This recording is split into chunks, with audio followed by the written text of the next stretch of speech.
Please आपण माने टिके ध्यान दियंतु।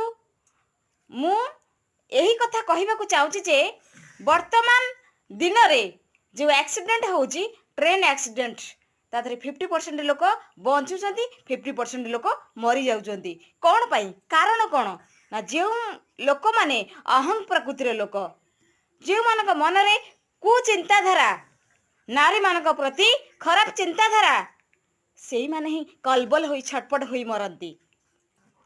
से माने घर को मृत्यु मुखर बंचिकी फेरती जो मानकर हृदय स्वच्छ पवित्र आ भगवान को चिंतन थाए भगवान को द्वारा से माने प्रभावित थांती से माने मरण मुखर घर को फेरती आ से माने मृत्यु मुखरे छटपट होई मरती रक्त जड़ीभूत होई मरती जो मानकर पाखरे भगवान कर किछि मूल्य न थाए।